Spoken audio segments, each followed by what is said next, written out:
Hey everybody, Larry Powell here, your host for Studio HFL. Welcome to a Monday night here in the studio. Of course, most of the live interviews since January have been on Tuesday nights, but to accommodate the one and only Roger Ingram, we set it for tonight, and we're going to have some fun tonight, Roger. This is going to be a treat.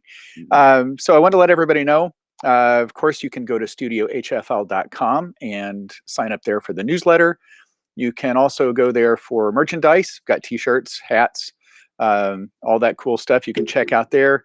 Of course, interviews on SoundCloud and Apple and any other podcast platforms, and of course, the YouTube channel has got all of the video components there.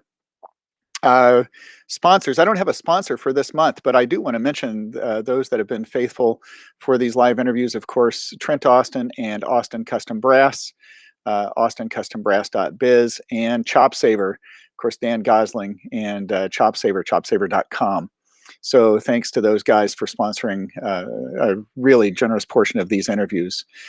So I tried to do that as fast as possible, Roger. I think you're doing great. Okay, and so you look marvelous. It's like you're about half the size I remember you being. And it's well, like, well, congratulations on that. It's like thank you. what a positive direction you're going as far as healthcare is concerned. I think that's fantastic. Thanks. Well, I tell people kept saying they wanted to see less of me, and so I took them literally. Maybe I misunderstood exactly what they meant on that. No, Right? you didn't misunderstand that at all. Yeah.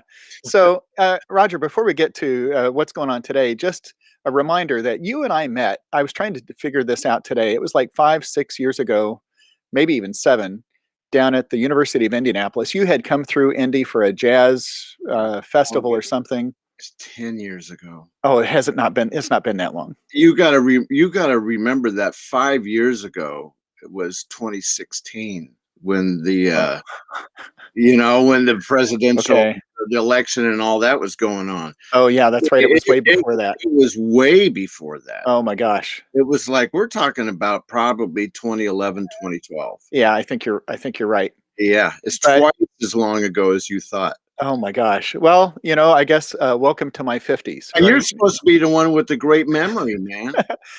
Wait, what are we talking about? Yeah, Huh? right. Well, that was Shiny things. that was right.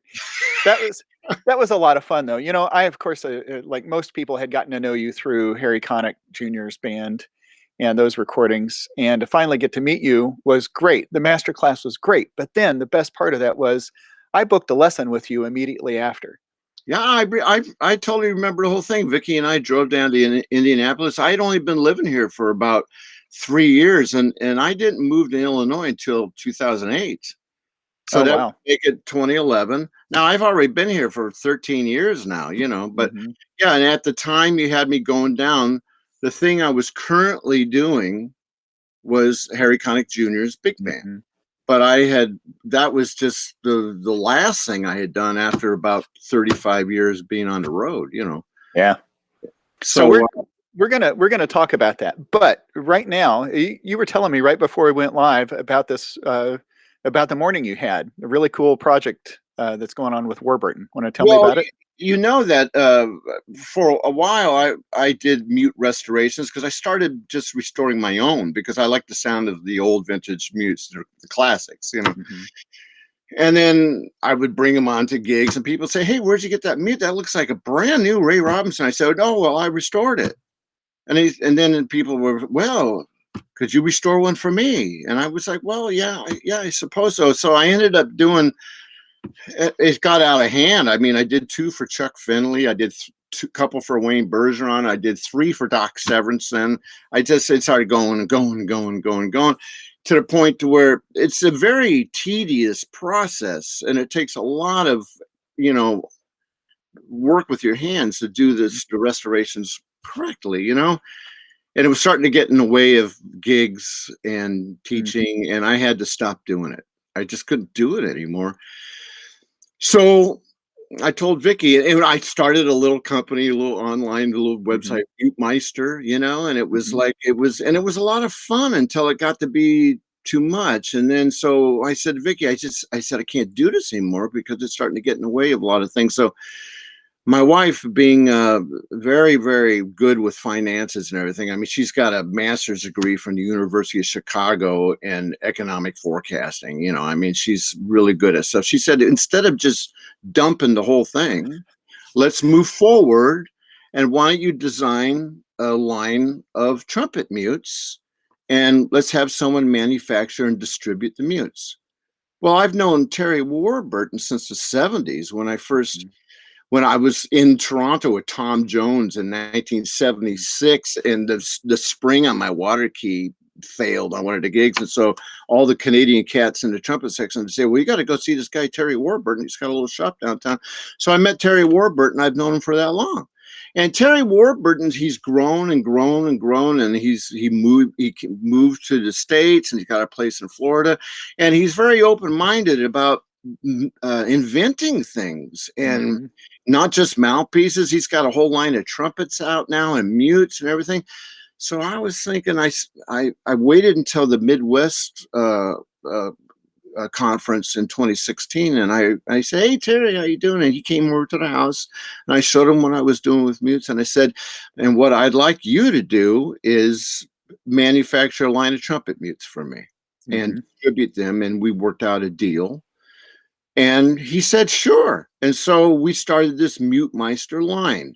We did a cup mute that sounds like a cross between an old Shastok tonal color, you know, the metal one that adjusts, and an old Ray Robinson cup.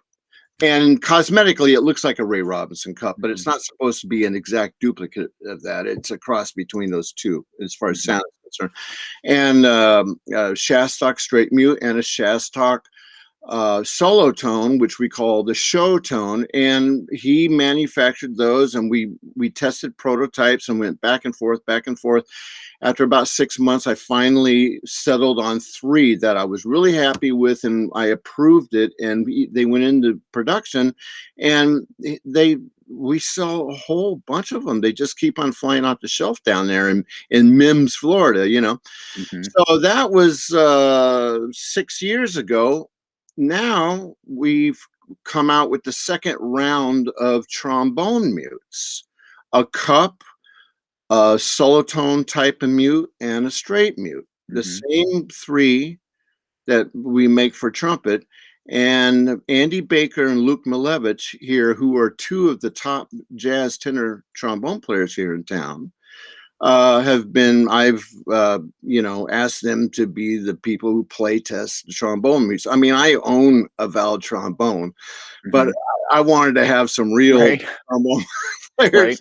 I mean, I can tell, that if it's, but these cats are just the greatest, I mean, we got some great lead trombone players here in town, Steve Duncan and Russ Phillips and Tim Kaufman, and of course, Andy and Luke. So this morning they were over at the house play testing the second round of prototypes from Warburton, and I think we've settled on 3. Nice. So I haven't even told Kim and Terry that yet. I haven't because and then I had a session today, and then I had an online student, and I just got back here, and I've been playing all day, So I have to get on the phone with Kim and Terry and say, I think we got the ones, Yeah. So if they're here watching, so that was today. So, okay. I've seen some charts that say Robinson mute. So for those, and I'll include my. You mean in the orchestral world?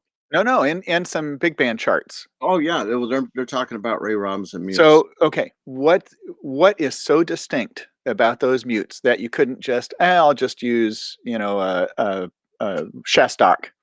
Well, because some people request Shastok too.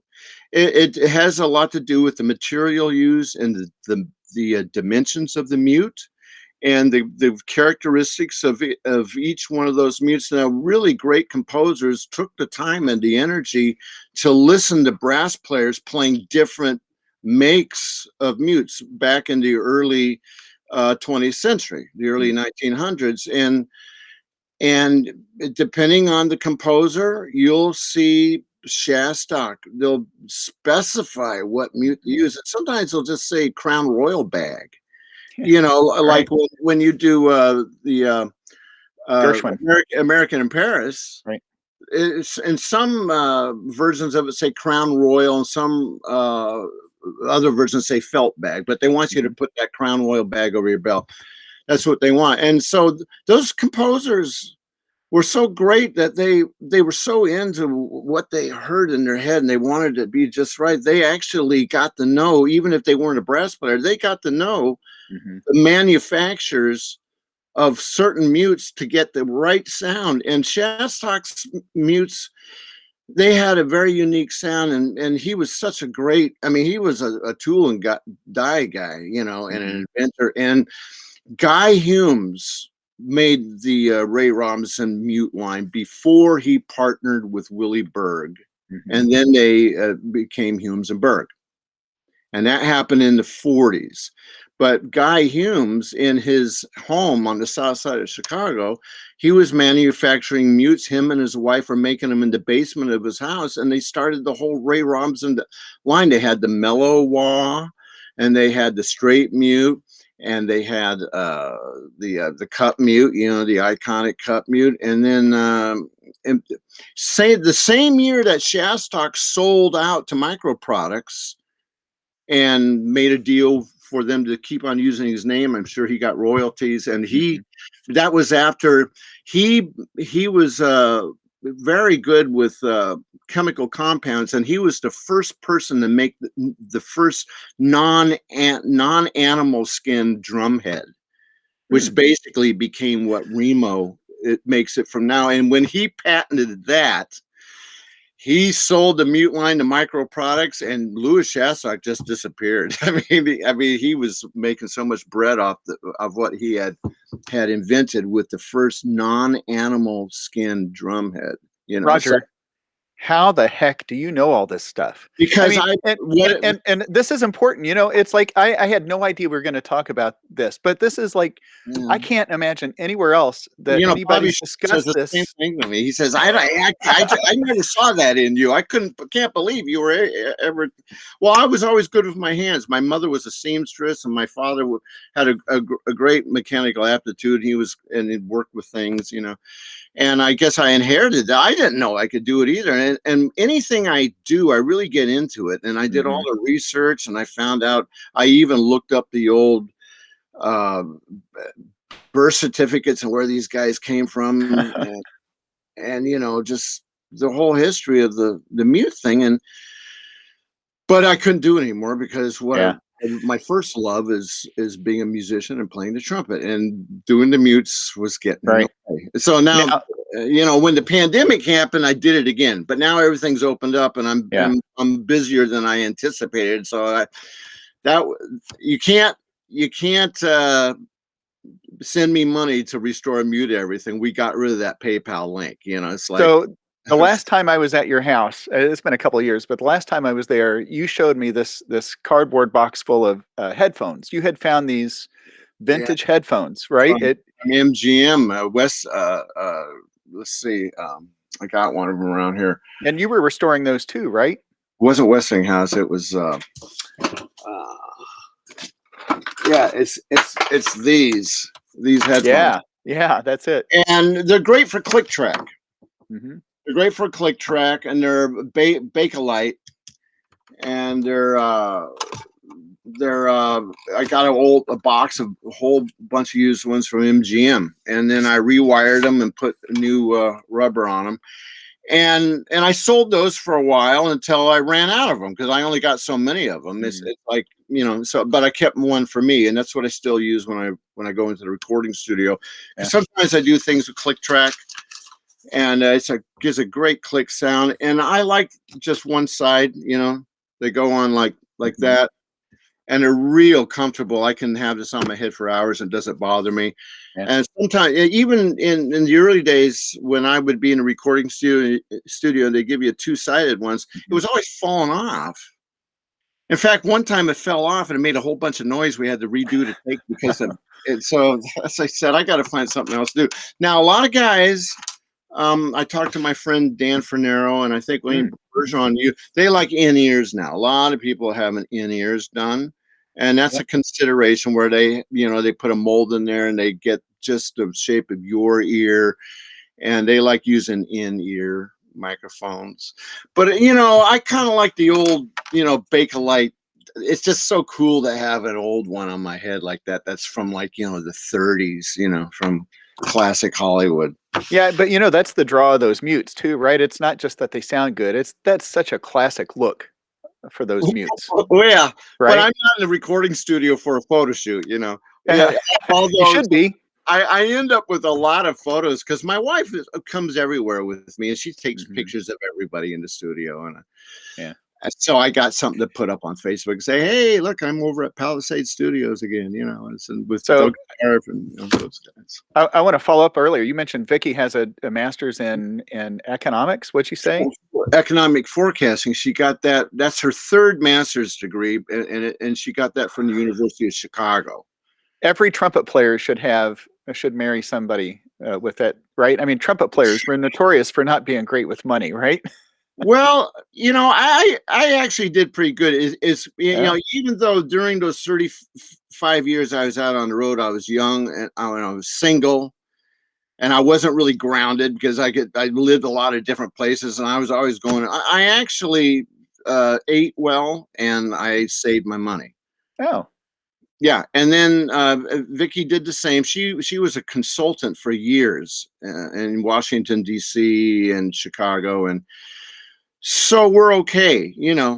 nice. But believe me, she knows way more about that than I do. And whenever there's a question about anything having to do with finances, I default to her Hmm. opinion about that. You know, Yeah. because I'm interested in like mutes and headphones and Right. trumpets and stuff. So I Yeah. let her take care of that, which I'm fine with that. Yeah. So tell me what's going on in the studios these days.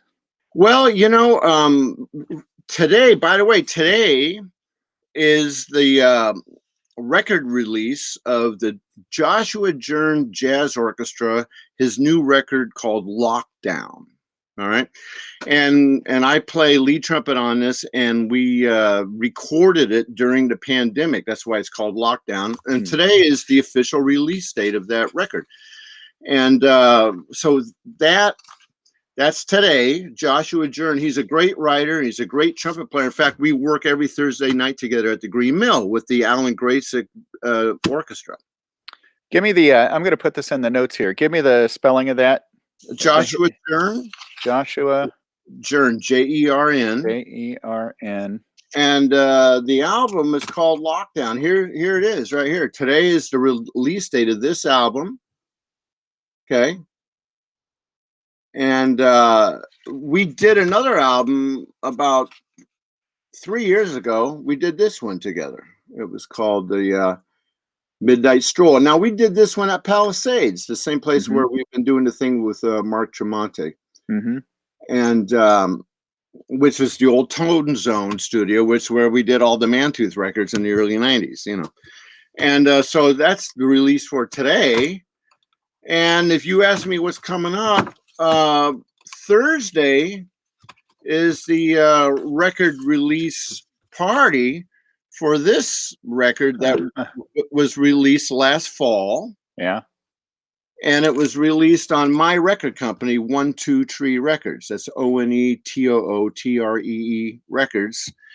And we recorded this one at Electrical Audio a month before the pandemic started. And we were able to release this last fall, and it's gotten great reviews in Downbeat Magazine and Jazz Times. And we had to delay the release party until this coming Thursday, and it's going to be the release party for that record, for Pete's sake, from the Pete Elman Big Band, is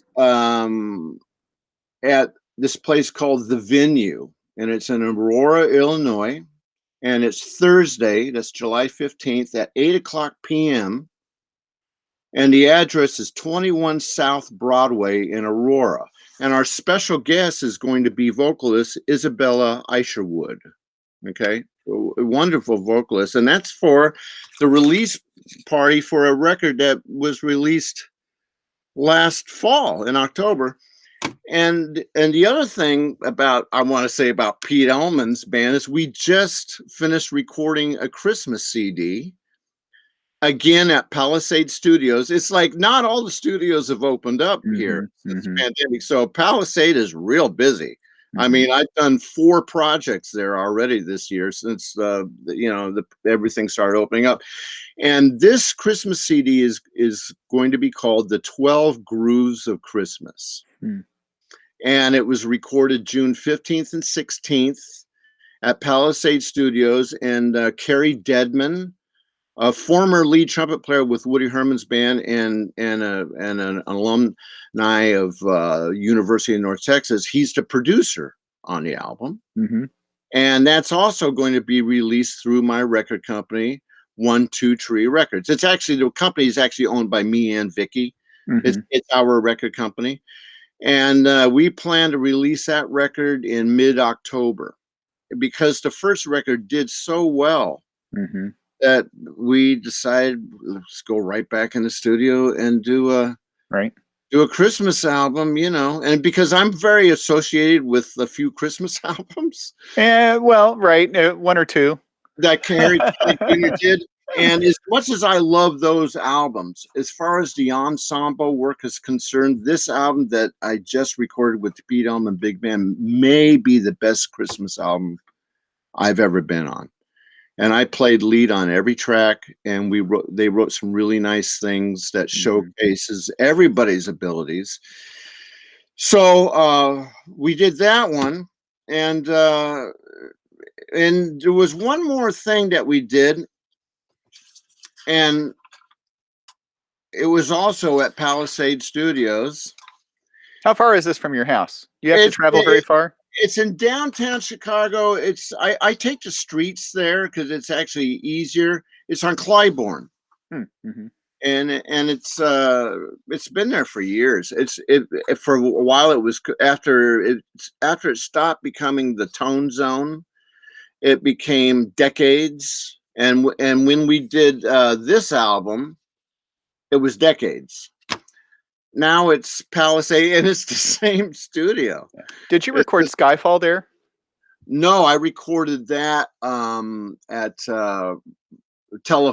Telefunken Studios in Connecticut. And that was like 6 or 7 years ago. The session, I did one other session, and we did this this year. It was for a local singer named Dave Seabaugh, Seabaugh, and it was arranged, conducted, and I think produced by Kirk Garrison. You know Kirk, don't you? No.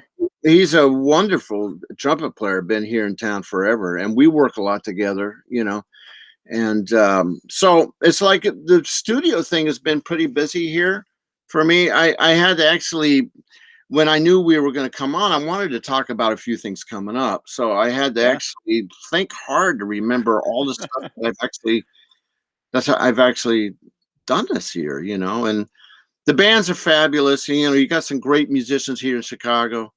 And well, I look at your online calendar, right? And that's one reason we're on here Monday night is because you're kind of busy through the week. It's the only time I could do it. Yeah, but I mean, you've got. Are you still doing the brass band?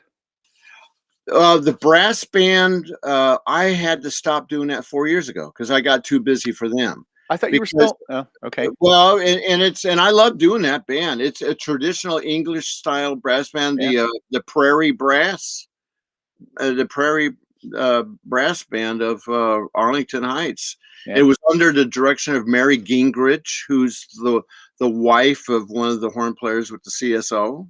She's also a horn player. We're talking French horn here.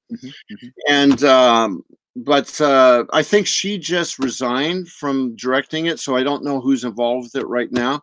But I enjoyed that band because I really got to, there's a certain technical demands that are required to play Right. with those brass bands, especially a traditional English style brass band. And I really helped me bone up on my technique after being on the road with jazz bands all my life to get the cornet with, and I have Right. an old New York Bach 11DW mouthpiece from the 30s, and I got a Jupiter makes a great cornet, a traditional style cornet with a shepherd's hook, and I was one of the solo first cornet players in that Yeah. band, and it was, oh man, it was like playing the Artman book every day, Right.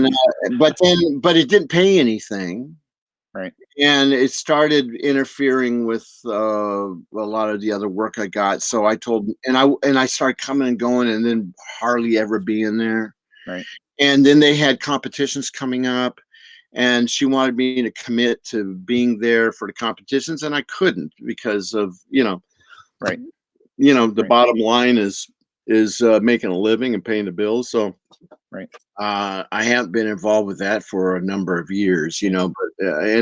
but I do, besides a lot of the big bands and the session work I do here, I'm involved with 2 symphony orchestras where I play assistant principal trumpet, the Chicago Educators Symphony Orchestra, Hmm. and also the local, the union has a and we haven't done it for a year, and they Yeah. have not gotten back to the season doesn't start until the fall. So Right.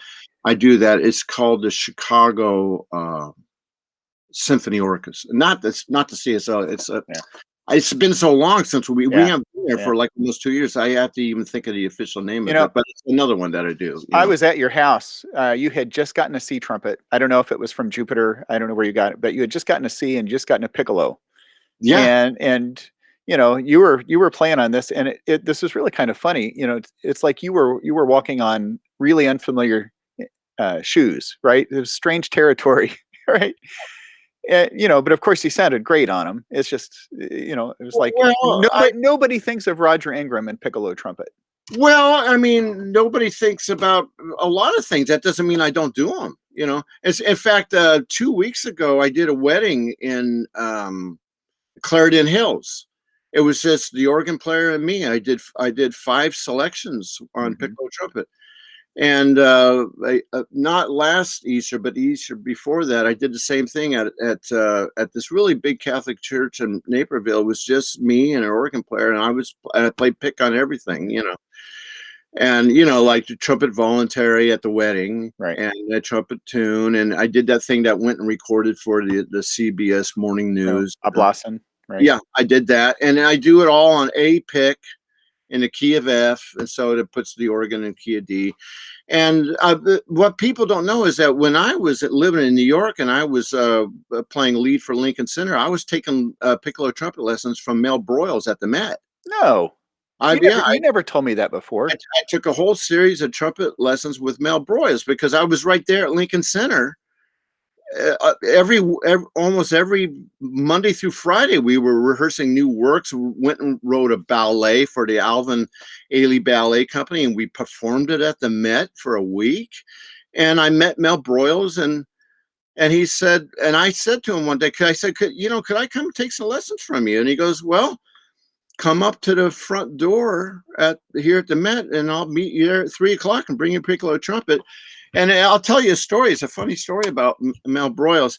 It's my first lesson. And so I had a little Getzen piccolo trumpet that I bought at Sam Ash. It wasn't the high end model. It was Hmm. brass lacquer Getzen 4-valve.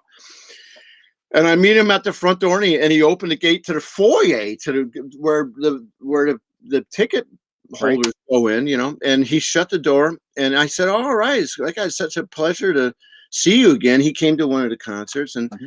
he said, listen, before we go into the back to the locker area for me to get my pick, I want you to do something for me. And I said, sure. He says, "Would you play a double high C for me on your B flat?" Because I had just come from a rehearsal with Lincoln Center. I also had my B flat. Yeah. Trumpet mouthpiece, and I got ready to do it. He goes, "Oh no, wait." He says, "Hold on a second," and he walked all the way to the other side of the foyer. Now you realize that there's a lot of glass and marble and wood and stuff in this Right. beautiful, you know, foyer. And then he yelled across, "Okay, now." And so I played a C scale from starting a middle C up to high C, and then I played it again going up to double high C, and I held it for a little bit, and then I descended back to high C and back to middle C. And he said, "Okay, do it again." And so I went, and I held it and I came back down. And then he said, "All right, come on over." And I went up to him and he gave me a hug. He goes, "I always wanted to hear one of those in here." He wanted me to play a double high C in the foyer where it was really, Right. live and everything Right. there. And then we went back to the locker area and he pulled out his pick and he had the same Oh, Getson pick that I had, only his was silver plated, and he was playing a jet tone mouthpiece and that drilled out to like a 20 drill or something. oh, wow. It's like really not your traditional kind of piccolo equipment. Right. He was playing a Getson with a jet tone mouthpiece. I said, "Wow, man." He goes, "Yeah." He says, some people kind of wonder about that, but he said, "Listen to the sound." And he played this beautiful thing, and he just sounded wonderful, man. Mhm. Like Mhm. that guy. What a beautiful guy. And I bought all his books. And then one of the questions I asked him, I said, "Do you have any material that you would suggest I go out and get?" And he wrote down the call letters for the classical station in New York. He said, "Just leave this going on in your car and at home. You'll hear everything you need to hear." And he told me, he says, "You could be a hell of a piccolo trumpet player." He says, "But you just got to remember something. This isn't Woody's band." He said, "You gotta back off." He said, "You gotta treat the piccolo like it's a tender, sweet little girl. You gotta be Mhm. sweet and tender with it." He says, "You have the facility and the chops to be able to play up there, but you need to back off on it." And I took what he said to heart. And he said, "Take a look at the way Maurice Andre plays in the videos, and he's so happy to be playing Right. there because it's like he's just getting joy from every note he's playing, and it's like to him it's the greatest thing in the world, and he's not overblowing the horn, and he's showing respect to the composer and respect to the piece, and he's playing it the way he should be, but he's playing with such a beautiful, happy spirit." He says, "That's a good way to approach it." And so Mhm. so I always, like, no matter what it was I was involved with, and I've always been known as a guy who plays B flat with big bands. And before I got with Harry Connick's band, people, I mean, all I ever wanted to do was just be a good lead trumpet player, Mhm. and then, but Harry was so popular with the general public because he Right. sings so great and he's a handsome guy that he had a greater opportunity to showcase his jazz arrangements than a lot of other jazz writers like Bob Brookmeyer and Gil Evans because of Harry's popularity with the general public. And we were always on some kind of a talk Mhm. show or Good Morning America or the Today Show or something. And once he heard me play something up there in the upper register when I first got in the band, because he also plays trumpet. Mhm. I mean, Harry's this musical genius, really creative, like, talent. Right. And so he's multi-instrumentalist and everything, and he loves trumpet too. And he liked to write that stuff up there. He wrote that stuff up there, and so we're getting on all this primetime TV, and I'm playing all these high notes. Then I got rolled into like a bunch of people who really want to be high note players. And it's like, I mean, I have an ability to be able to do it and I can access that upper register easily. But where my heart is at is like Gazzo, Al Pacino, Ray Wetzel, Snooky Young, Oh, all the Snooki, I, right. I've always wanted to be just I love playing lead trumpet with orchestras and big bands. So, I mean, I'm glad that I can go up there and access those notes. But and believe me, I mean, a lot of he wanted that band that Harry had. He wanted that raw edge. He wanted me to hang over and do all that stuff. And I'm telling you, I don't do that now. Yeah. I mean, that's a sure way to piss off a conductor is to hang Right. and I mean, it's like, it's like, but for that band, it worked. It was like, he Right. wanted that. Now I play bigger equipment. The Yeah. smallest mouthpiece I play for in my commercial endeavors is, if you wanted to compare it to a Bach mouthpiece, as far as numbers are concerned, it's about a 9D. Still That's pretty small. Yeah. well, but not as small as what some people play. Mhm. Now, for the classical things I do, I play a 7C. And for me, that's big. Mhm. It's the first mouthpiece I ever put my lips on, and it was out of ignorance. It compared to about a Bach 12D, and it's because someone gave my family a trumpet and a trumpet mouthpiece, and I just figured it's a trumpet mouthpiece. So I got Right. used to like a narrow diameter. So playing something for my commercial endeavors that's like a 9D, that's and Yeah. it's a reasonable size, and I get a nice broad commercial sound on it, and I can still play up to this D, E, or whatever, Yeah. but I but think about those big bands. I'm thinking 30s, 40s, 50s, right? And really even maybe through Kenton, before Kenton, right? The lead player wasn't really the screamer, right? Wasn't it like the oh fifth trumpet no, player they would tag something on at the end, but yeah, the lead player just was the style guy, right? the lead player was the boss. Right. I mean, Doc Severinsen, he said I think he was on Jimmy Dorsey's band, it's like Ray Wetzel was the lead player, and you better play no clams. No clams. He's the boss. And then you'd have the high note guy at the end of the section. Like Mhm. Maynard started out as the fifth player with Boyd Rayburn's band and Charlie Barnett's band, and he played the third book on Kenton's band. He was never the lead trumpet player. He was Mhm. the high note guy. It was the old school way of doing it. Right. And Cat Anderson, I don't think he was the lead trumpet player on Duke Mhm. Ellington's band. And I'll tell you, when I was growing up in LA, I was very fortunate to have the opportunity to be able to sit next to Bud Brisbois at a couple of rehearsals at Los Angeles City College, Mhm. and I took a couple lessons from him. And by the time I was 16, I was in the rotation of trumpet players who subbed on Louis Bellson's band, and I got to sit next to Cat Anderson a couple times, and I'll tell you, sitting next to Cat Anderson and Bud Brisbois cured me right there of wanting to be a high note guy, because those guys could play off the piano. And of all the high note players I've had the fortune to sit next to, including John Faddis Mhm. and Maynard Ferguson, I would have to say, pound for pound, for just sheer volume, the loudest high notes I ever heard came out of Cat Anderson. Wow. And it was like ripping sheet metal. I mean, when that guy connected, it was like, man, he could bury a band on an F above double C and Mhm. just like smile all the way through it.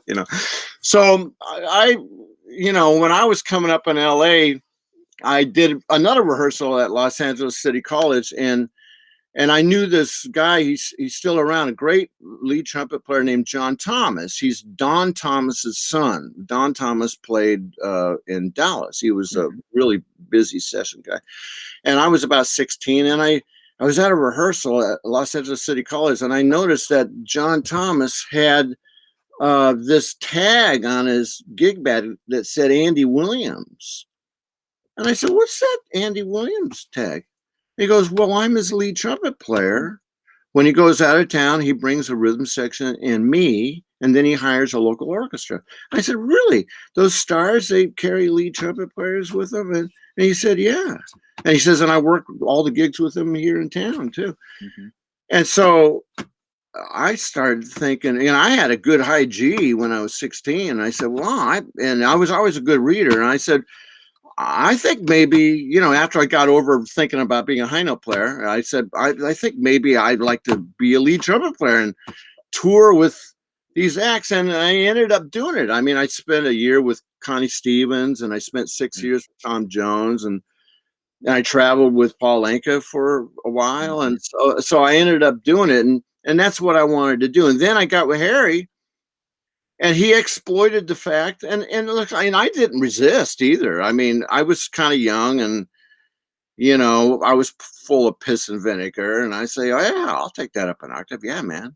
It's like, let me at those notes, and it is almost like a bit over the top, some of that stuff. I listen to it now. I'm like, God, I can't. God, I was like, I had some venom in me, man.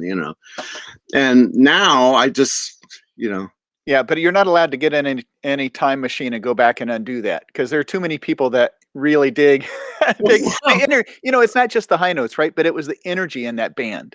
Oh It's yeah, the it was energy was, raw, man, and it and was you were fire. just floating across the top of that, so Yeah, and Harry's such a smart cat, man. He After he heard that, he knew exactly how to write for me. mhm, And I had to tell him, I said, Harry, stop writing all those ledger lines. I had to actually count them and mark what note it was. And because I said, I'm not a trombone player. I still don't know how trombone players do that. They read right, those ledger lines. I said, write it down an octave and write 8 VA over it, please. yeah, It's to do that. A funny story. It was on one of the albums that I did with Harry, and including all the compilation records of his that have been released. I'm on about 17 albums mhm, of Harry Connick Jr.'s. A lot of them have been, there's compilations now, right, collector's series.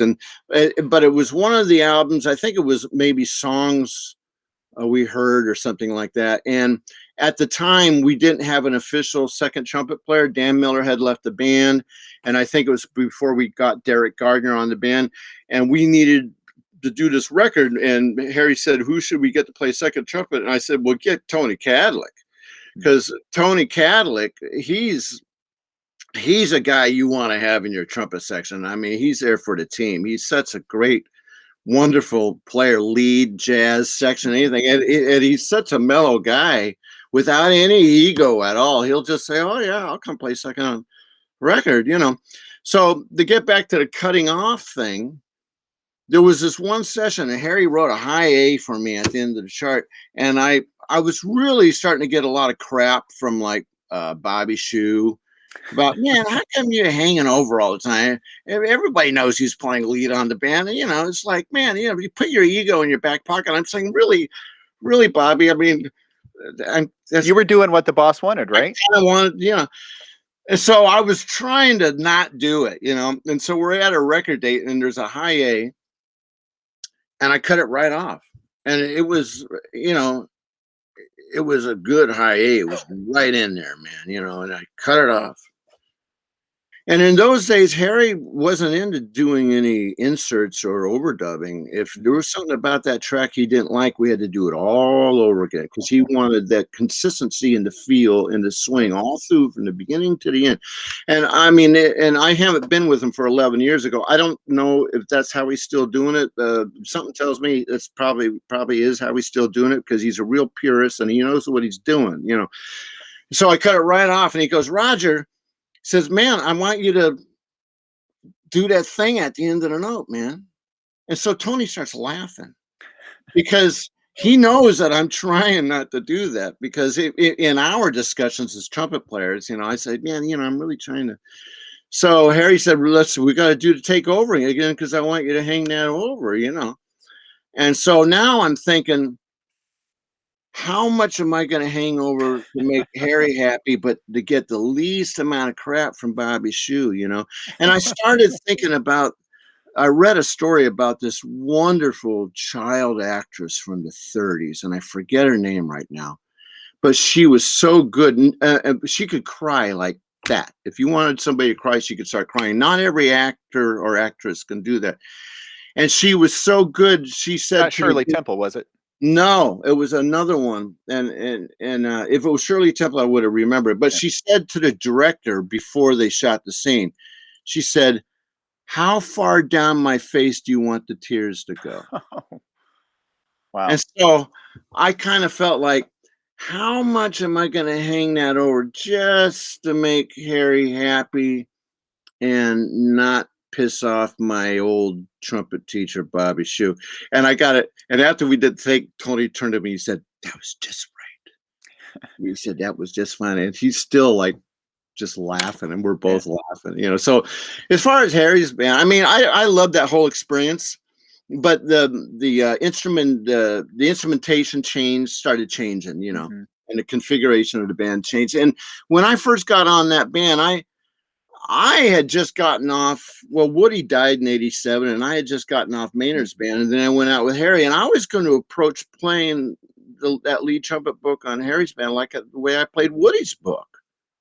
You know, because it was a full big band, man. It was me and Dan Miller and Leroy Jones and Jeremy Davenport and like Joe Barati and Mark Mullins and Craig Klein and Lucien Barberin were in the saxes, and Dave Schumacher and Jerry Weldon and Will Campbell and Brad Lely and Ned Gould in the saxes. I mean, it was a hell of a band with Shannon Powell on drums, Russell Malone on guitar, and Ben Wolf on bass. It was a swinging band, and Harry's intention was to swing.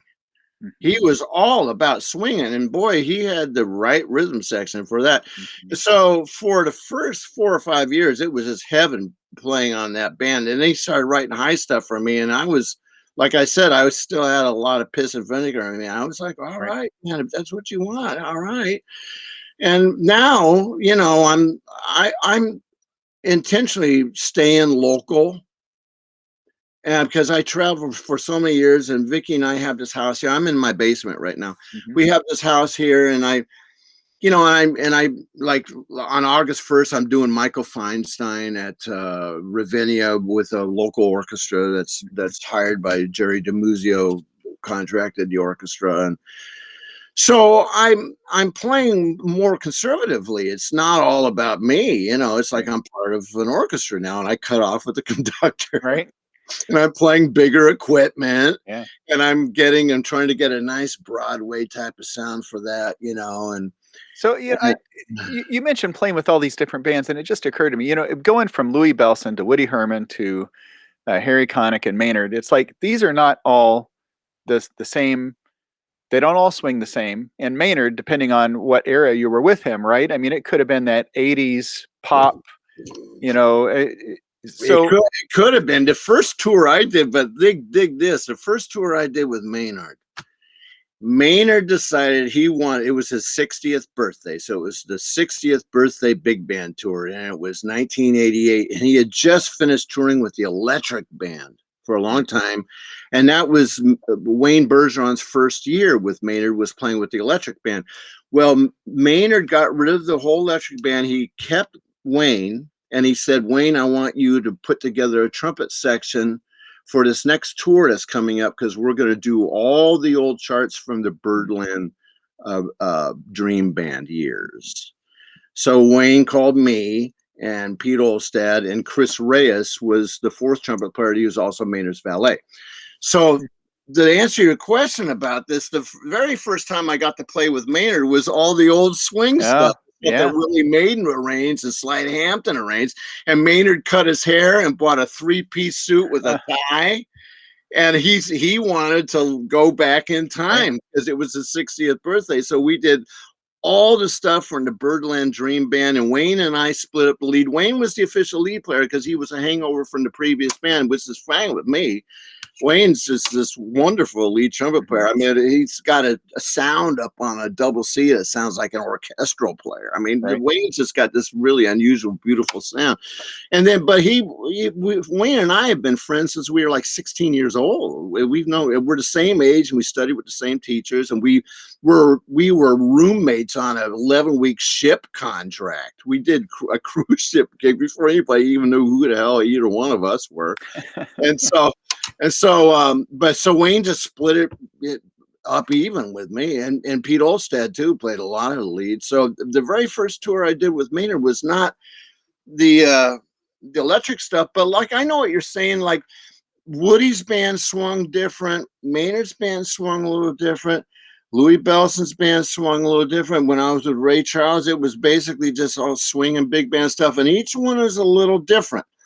And when you are called to do one of those bands, you kind of owe it to the lineage of all lead trumpet players that have been on that band to do your homework and research the band and listen to every single recording as much as you could do through the decades, so you get an idea of where that band was coming from. And when I went on Woody's band, I listened to that 60s herd with Bill Chase and Sal Nessico, and I tried to model myself after what I heard coming from Bill Chase out of that 60s band, where, you know, the Woody's big band goodies and God, it was the other name, but where they redid Apple Honey and Nessico and all those. So I mean, you know, yeah, we all live under, with all those bands, we're living under banner of a swing and big band, but each one of them swings a little differently. Yeah. And when I knew that we were going to do all the old stars from the Birdland Dream Band, I got all those records and I listened to it, and I heard all those great lead trumpet players that used to work for Maynard there in New York, you know. So yeah, you're right. It's a little different for each one. Did you ever play for Buddy Rich? No. There was talk of me going out with Buddy. Eric Miyashiro, who's this wonderful lead trumpet player I've known for years. Yeah. And he was just playing his ass off on Buddy's band. And I was still on Woody's band. Woody was still alive. And there was talk of some casual talk between me and Eric, where we were thinking about swapping gigs, where maybe I'd go out and work with Buddy and he'd come play with Woody. And then Buddy got sick.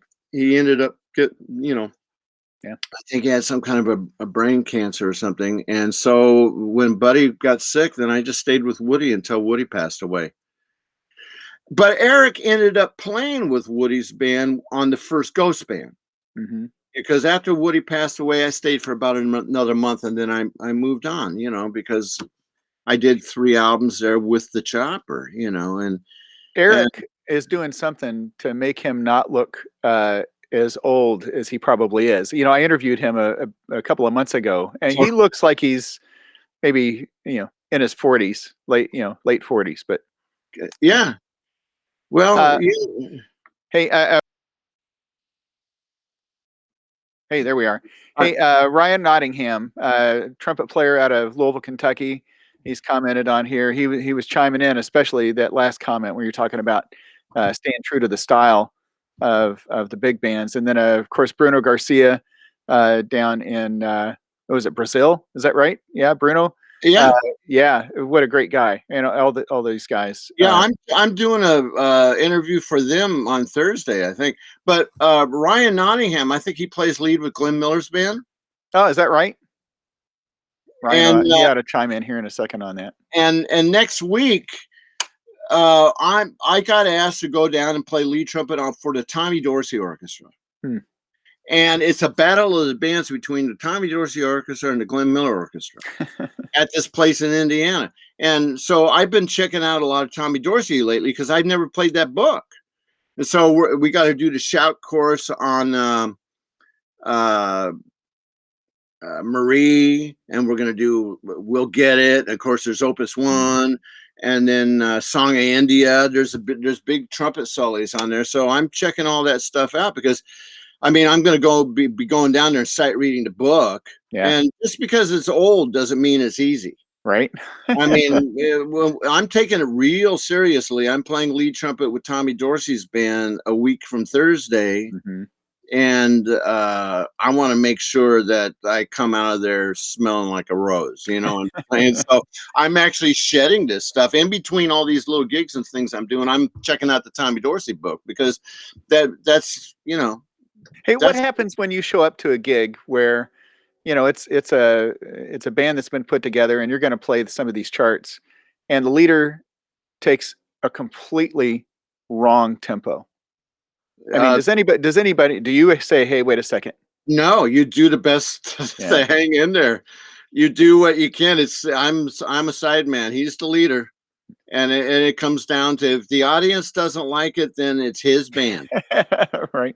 You know what I'm Yeah. saying? But I'm going to hang in there. I'm going to do what I can. It's like, all right. It's like fasten your seatbelts. Here we go. Right. Yeah. Yeah. Do you get a chance to do that much anymore? I mean, I know we're just coming out of the pandemic and things are going to start, but well, you actually said you're trying to stay local, right? So you're not actually. Well, yeah, but it's like, now I talked about next week, the Tommy Dorsey Orchestra. 2 weeks ago, I played lead for the Jimmy Dorsey Orchestra at a gig in uh, Arnold's Park, Iowa. The difference is that I'm the Midwest contractor for the Jimmy Okay. Dorsey Orchestra. David Prine is the new leader for the Jimmy Dorsey Orchestra. He's a trumpet player. He's a great trumpet player and vocalist, and he's the leader of that band. So he's got a contractor for the East Coast, he's got a contractor for the West Coast, and he's got a contract for the Midwest. And when he became the leader, he asked me if I wanted to do the contracting for the Jimmy Dorsey Orchestra. So now after next week, I can say I've played both the Dorsey brothers, both their bands, That's cool. And I know that Tommy Dorsey band was a band that I know Bobby Shue started. That was one of his first gigs. Mhm. And if I'm not mistaken, maybe Chuck Finley did Oh, a little bit on the Tommy Dorsey band. And I've heard the the old tapes with Ziggy Ellman and Charlie Shavers mm, and Buddy Rich. And Charlie Shavers was ridiculous on the Tommy Dorsey band. Some of those old TV shows, and Buddy Rich is playing drums, and just like, right. man, I mean, that's some incredible stuff. And this duet that Ziggy Ellman and Buddy Rich do, man, it's like, man, I'm telling Yeah. you, I'm taking it seriously. Yeah. You know. Hey, hey, Roger, take me through a typical day. You start warming up to it. What do you do to get through the day on the horn? Well, I start with that. Oh, that's Bobby Shue. Well, I mean, Bobby Shue has been a huge influence on my life and the way I Hi, play. Victoria. Yeah, there's Vicky back there. All right, Look at him, man. say hi. Look at him. Hey, man, you look Hey, great. Man, he looks thank you. You do too. It's nice to see you. Yeah, Thanks. we were talking about your master's degree. You got one in economic forecasting from the Yeah. University of Chicago. No, actually, economics, University of Chicago, econometrics, Northern Illinois University. And then, The application of applied probability and statistics to economic forecasting. so I let her budget. That's a mouthful. Do that. I That's let her great. do the household budgeting, Mhm. Yeah, yeah. It's great to see you. Nice Yeah. to see you too. Yeah. All right, I'll let you guys Yeah. go back to talking about All right. Trumpet. Well, I mean, I wanted to make, before we go, I want to tell you about, I want to plug a lot of stuff that's coming up. There's a lot of stuff coming up. Yeah, yeah. But I want you to go through what you're doing. We're talking about Bobby Shue. You're doing the chop Well, flapping and all. But I mean, I stretch. I get my body going into it. I mean, I get my body. And depending on now during the pandemic, when I was just at home, I was riding my bike 10 miles a day, and I was getting up at 6 a.m. every day, and I was warming up. And I do about 7 or 8 half-hour sessions on the trumpet every day. But now, because I'm working and I'm in and out, my schedule changes depending on what my personal schedule is, depending Right. on what my work schedule Sure. is. Sure.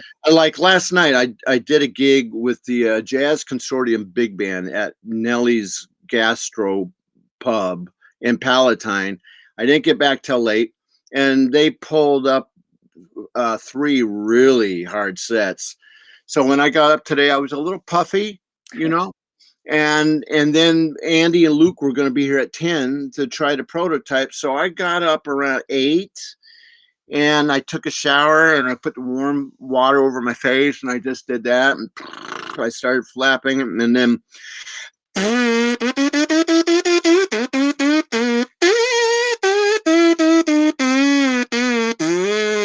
kind of like my push-ups, Mhm, because that's mhm. not what happens inside the mouthpiece. That's buzzing your lips. Right. Inside the mouthpiece, your lips vibrate. Right. You're blowing air past the lips, and they're vibrating independently of each other. But that's a good way to start focusing, Right. fluttering, and then I get the mouthpiece, and I buzz the mouthpiece, And then I do a partial exercise where I go through all the partials, all the fingerings, and then I play in the mid register. And when I start out the day, I always put a tuner on my stand. I'm always checking. I just want to make sure I'm in the ballpark there and everything is, yeah. And then those guys came over, and then we were there for about a couple hours. And then I had a real quick little recording session over at Jim Massoff's studio.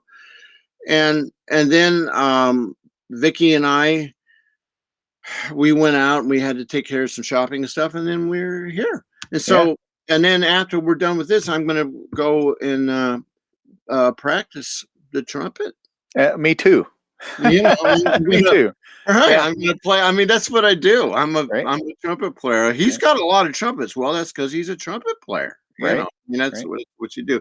So, and yeah, go ahead and plug what's coming up. Well, let's see. I talked about the project we've been doing for Mark Tremonti, which is going to be great. And the release of Joshua Jern's album, Lockdown, this album, it's released today. And it's that's the information. I think that's where you can get it from. And I play lead trumpet on this. And then let's see. I got a couple books and the record release party. We talked about that. The Christmas CD. Oh, there's a thing I'm doing. It's called the Heritage Jazz Orchestra. And Luke Malevich, one of the guys who was trying the prototypes this morning, it's his orchestra. And he's a great lead and jazz trombone player. He plays with the Chicago Jazz Orchestra. I sub with the Chicago Jazz Orchestra. Brent Turney is the resident lead trumpet player with the Chicago Jazz Orchestra. But when he lives up in Wisconsin, so when he can't do it, I do it. Right. And we're doing the entire Kansas City Suite album. Basie's Kansas Suite album. We're playing it in its entirety. Wednesday, August 4th. At the Fulton Street Art Collective. And the Fulton Street Art Collective is at 821 West Hubbard Street in Chicago. And we're having a rehearsal early that day. And the thing is when Basie's band, and we did the same thing with we did the whole Basie Straight Ahead album.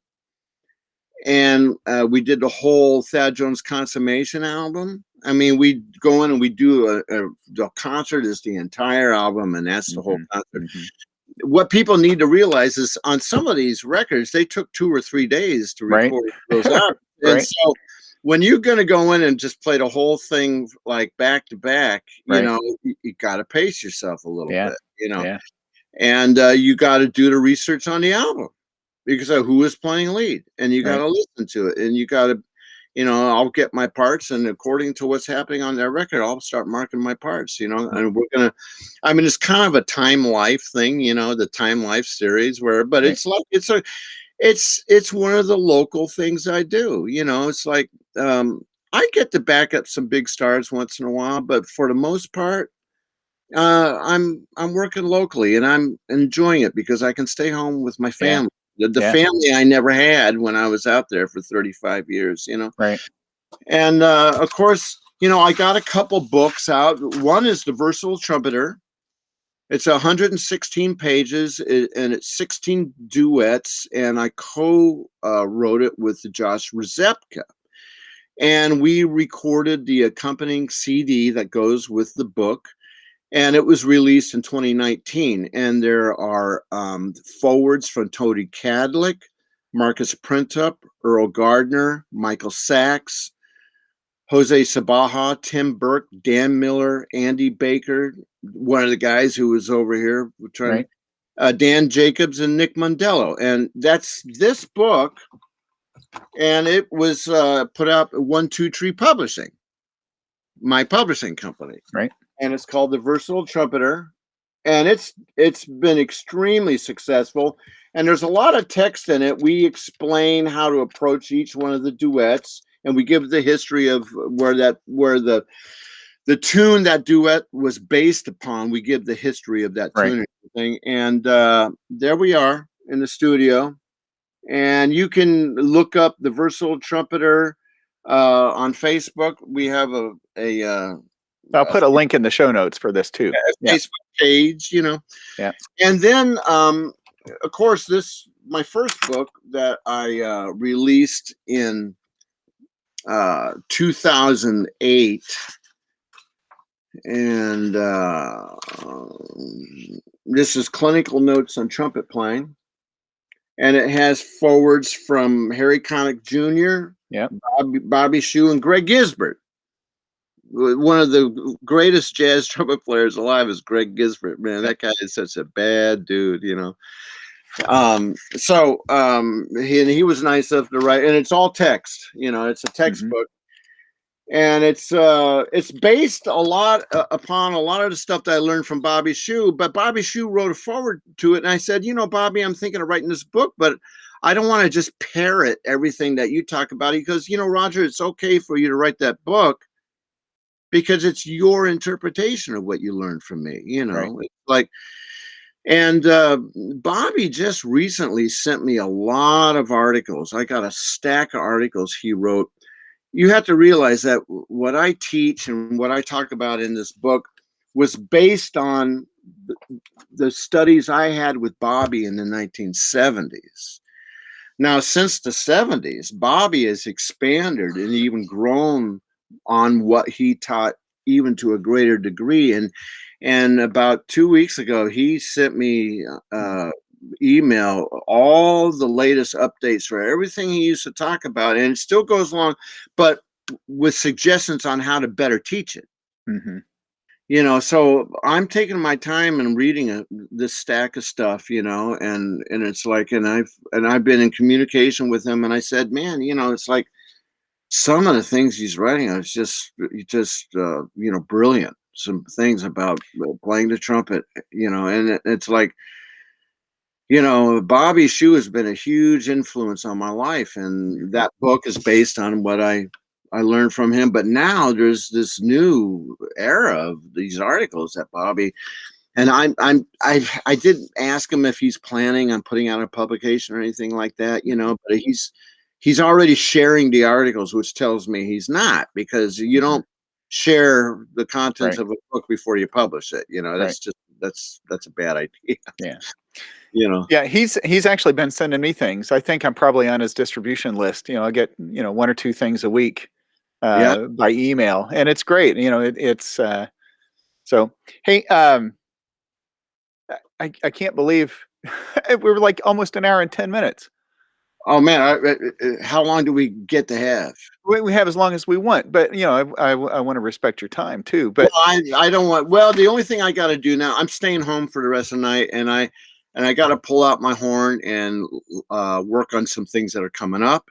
You asked me what I practice at home. Basically, in the beginning of the day, I address the mid register of the horn.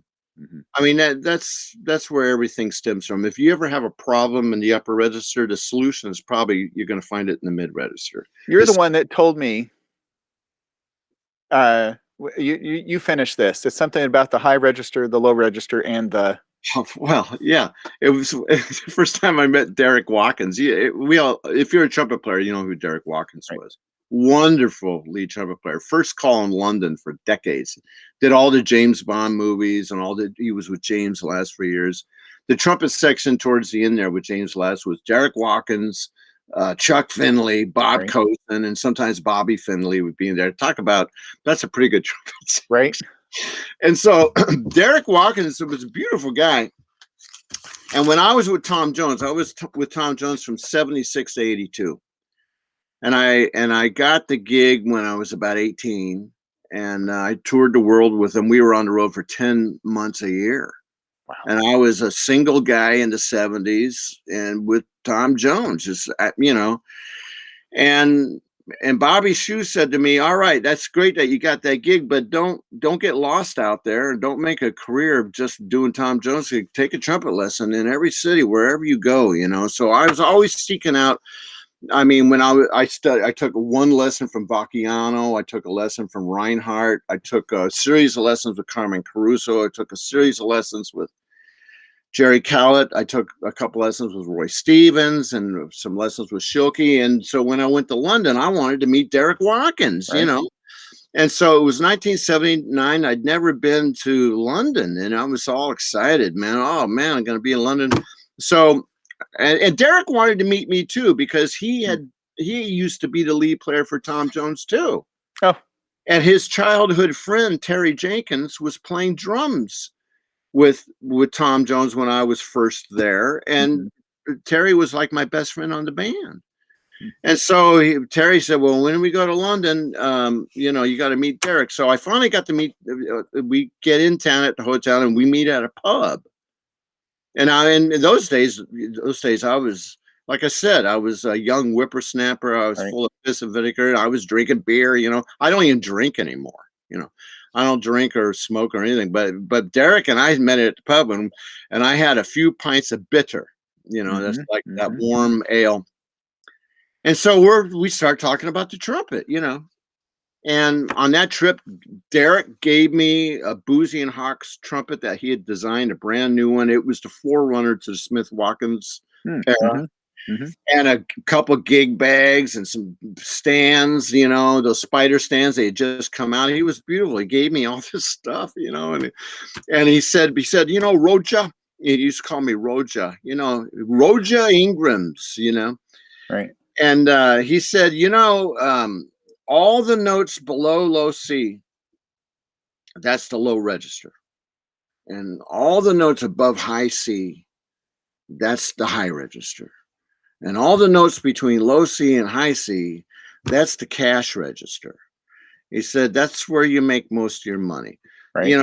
There's a reason why the Arvin book only went up to about a high D. It's because the trumpet, it was meant to be played from low F sharp to high C. Anything else above there, it was for all intents and purposes not intended to be played on the trumpet. So, like something I said earlier on this thing that we're doing tonight. Whatever kind of problems that develop for you in the upper register, the chances are that the solution is going to be found in the mid register, because what you're doing up there is just an extension of the way you're supposed to play the trumpet in the mid register. That's why when I start out my day, I give myself a half an hour of going through various fundamentals from the Clark book, the Schlossberg book, and the Arvin book.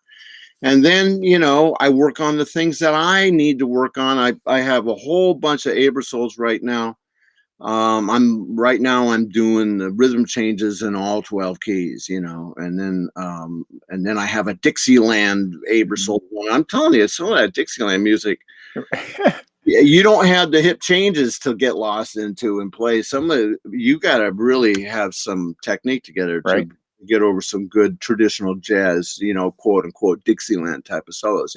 So I'm working on those things, and then I'm working on the stuff from the Tommy Dorsey book, because I got a gig coming up with them next week. I'm going to be working on all the Kansas City Suite stuff, because we got a concert coming up with them. And so it depends on what's coming up for me. I'll shed it.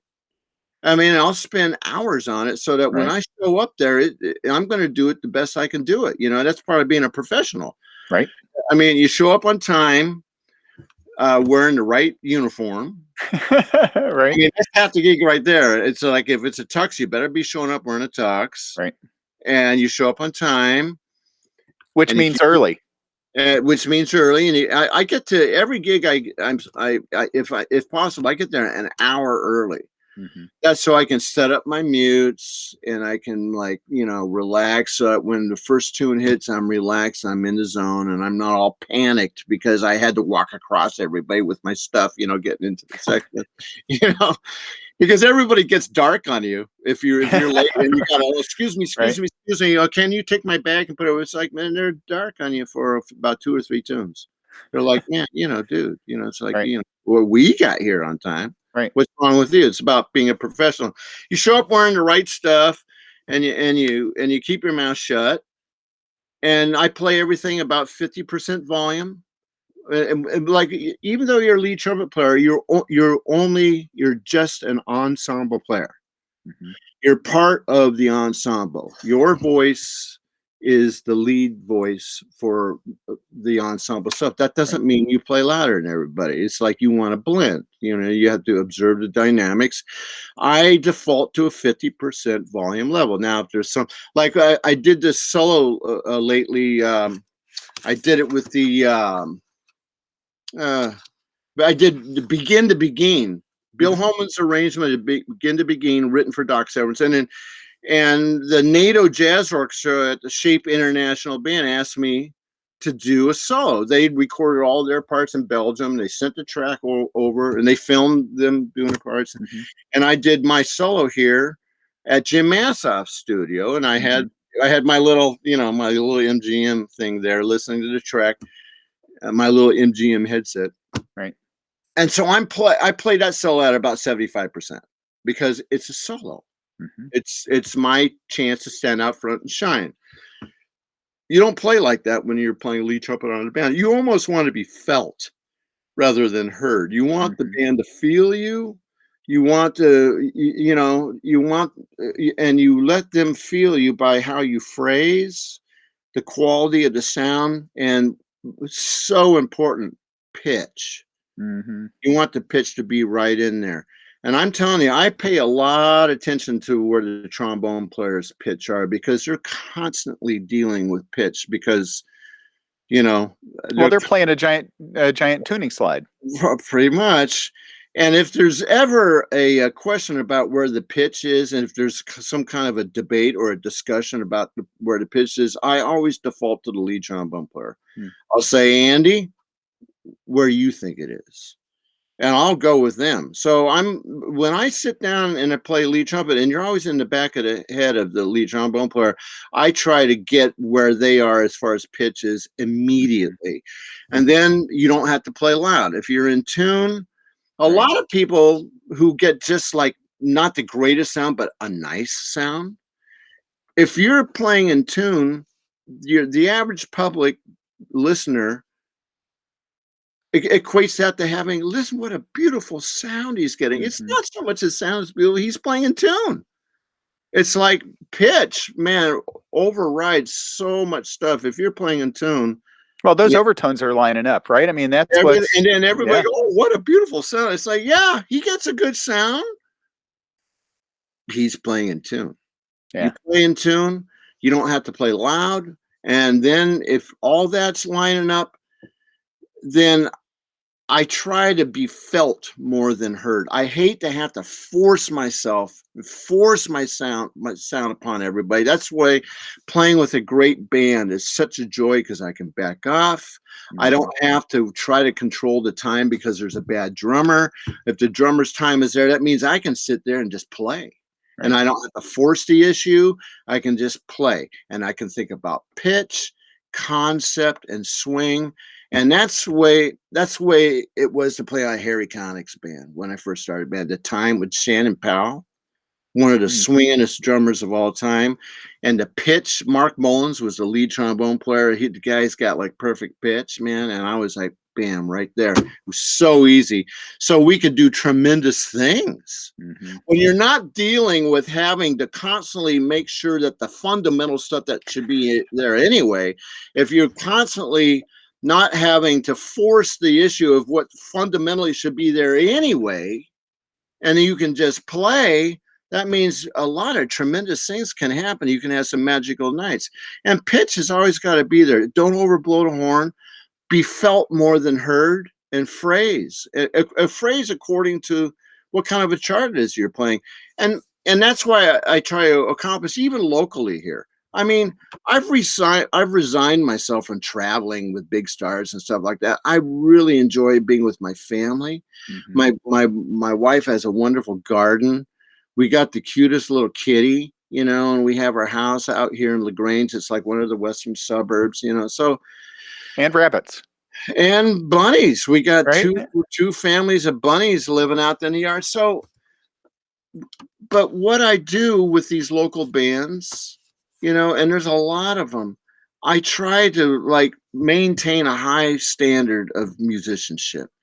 And musicianship means having good time, paying attention to dynamics, playing in tune, and having some respect for the other players in the band, you know. So when I show up, I want to show up early so that, you know, I can sit there and I can just kind of relax and then do the best I can, you know. Man, Roger, this last like 15, 20 minutes is pure gold.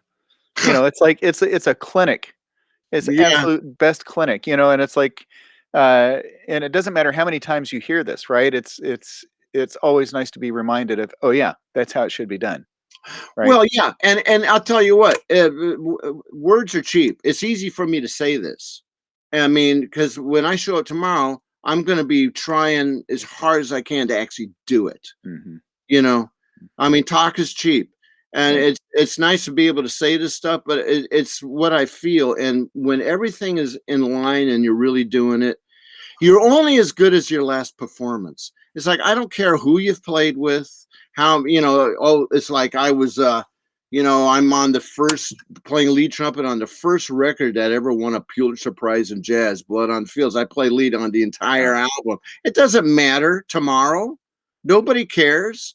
I mean, that was a long time ago. You're only as good as your last performance, and I don't care if it's just some local band by a leader that just is only well known here locally in Chicago.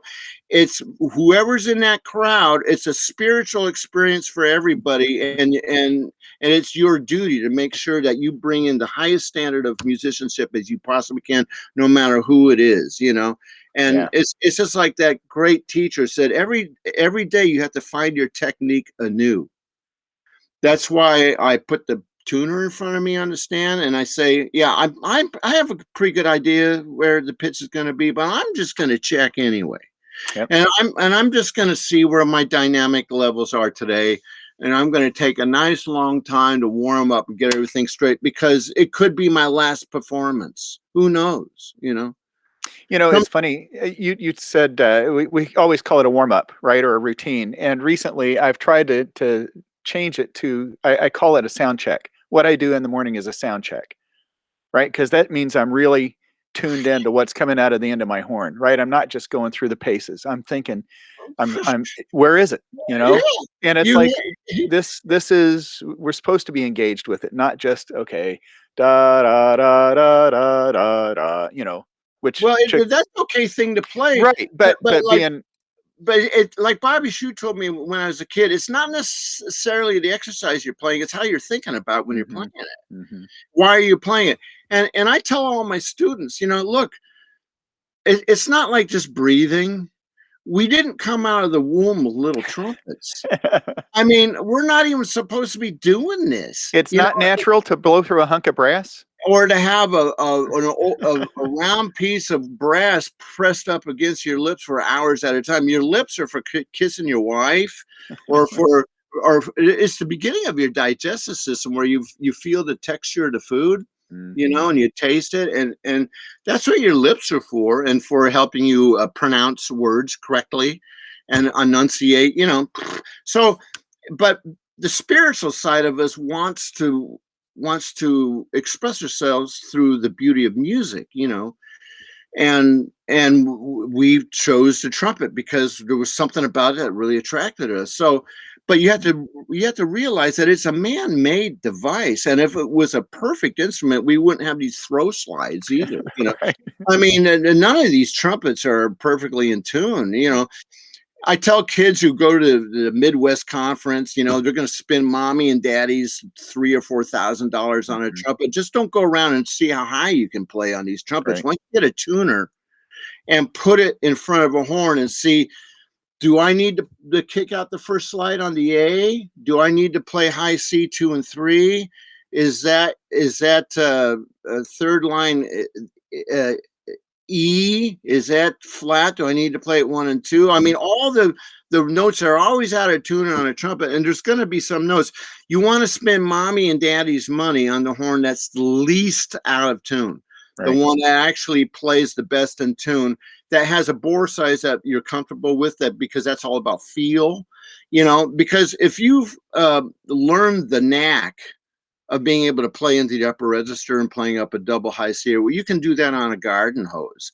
The what Right. trumpet playing Right. at that point really doesn't make that much of a difference.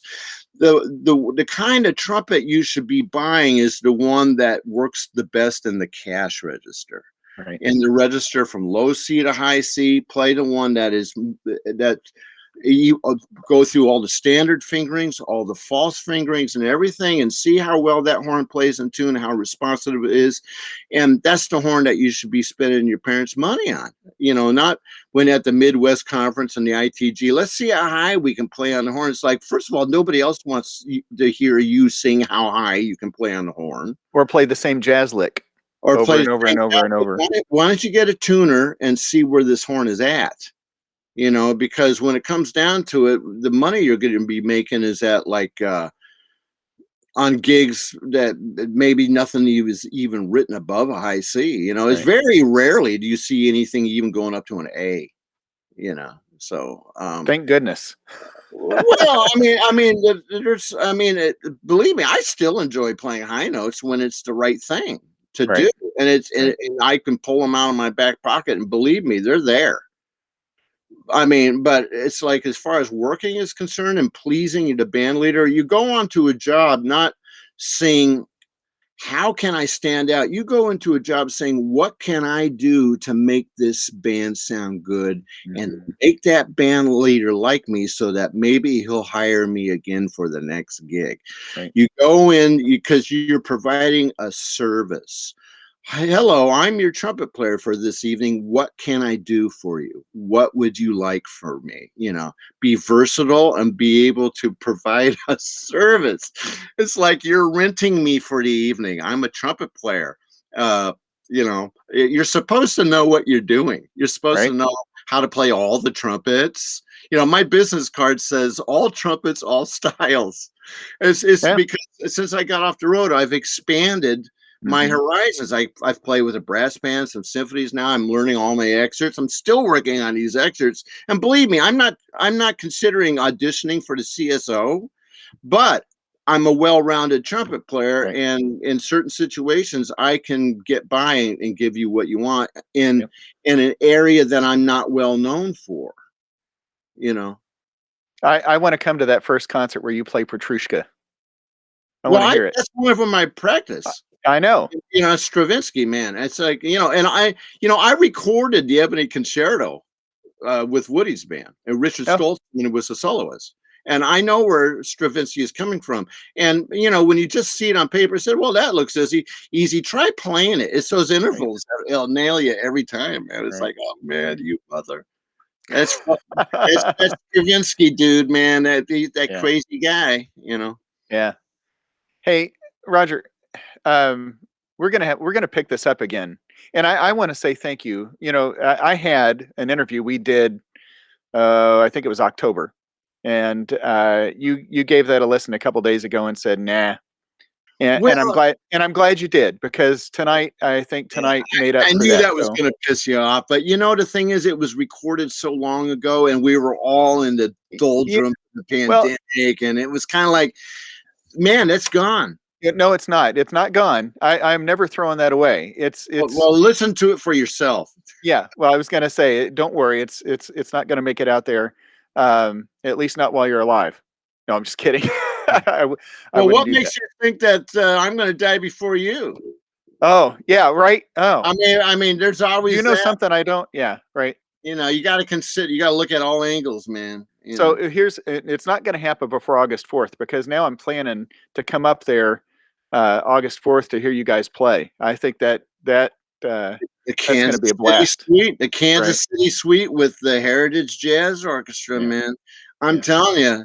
I mean, this is the third one we've done, so the last two went well. Yeah. And so I mean, but I would like to see all the local people come to the I'll say it one more time. I'm going to take, you can't be shy to promote yourself. There's nothing wrong with a little self-promotion. That's right. Because no one else is going to do it for me. Believe me, no one else is going to promote. You got to put it out there. You can't be a billboard in the middle of the desert. The Pete Elman Big Band for Pete's Ache, the CD release party, and it's a concert with the band. We're giving a whole big concert.